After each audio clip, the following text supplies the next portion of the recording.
Digital ব্যাংকের licence পেতে আবেদন করেছে দেশি বিদেশি ১২ প্রতিষ্ঠান। এর মধ্যে রয়েছে British Bangla digital bank PLC, Nova digital bank Banglalink and square, মুনাফা ইসলামী ডিজিটাল ব্যাংক আকিজ, বিকাশ ডিজিটাল ব্যাংক সহ আরও বেশ কিছু প্রতিষ্ঠান।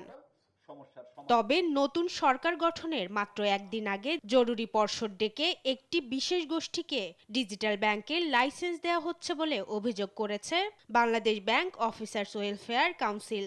সোমবার সংবাদ সম্মেলনে সংগঠনটির নেতারা জানান, যে গোষ্ঠীকে লাইসেন্স দেওয়া হচ্ছে সেই গোষ্ঠীর একটি ব্যাংকে চেয়ারম্যান হিসেবে দায়িত্বে ছিলেন গভর্নর। গোষ্ঠী বা গ্রুপকে এই ডিজিটাল ব্যাংকের লাইসেন্স প্রদানের তোড়জোড় চলছে।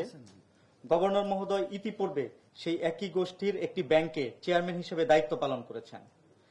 কাজেই নিজের পূর্বতন কর্মস্থল বা সংশ্লিষ্ট গোষ্ঠীকে সুবিধা প্রদানের উদ্দেশ্যে এই উদ্যোগ নেওয়া হয়েছে মর্মে সহজেই অনুমেয়। এখানে সরাসরি স্বার্থের সংঘাত রয়েছে বলে কেন্দ্রীয় ব্যাংকারগণ মনে করেন। তারা জানান, গভর্নরের খামখেয়ালির শিকার হয়ে মার্জারের আওতায় অন্তর্ভুক্ত হয়েছে এক্সিম আর সোশ্যাল ইসলামী ব্যাংক। ৮০% বেশি খেলাফি ঋণ নিয়েও মার্জারের আওতায় আসেনি অনেক ব্যাংক। বাংলাদেশ ব্যাংকের এতদিন না বলার আরো একটা কারণ আছে। বাংলাদেশ ব্যাংকের এই কাঠামো, সেই জায়গাটায় আসলে বাংলাদেশ ব্যাংকের আইন কাঠামো অনুযায়ী গভর্নর স্যার কিছু চাইলেন, গভর্নর যদি কোনো নির্দেশ দেন সেইটার এগেইনস্টে আইনিভাবে কাউকে কিছু বলার নাই। দেশের আর্থিক খাতে শৃঙ্খলা ফেরাতে ও আমানতকারীদের স্বার্থ রক্ষায় তড়িঘড়ি করে ডিজিটাল ব্যাংকের লাইসেন্স প্রদান বিরত রাখার দাবি জানিয়েছেন তারা।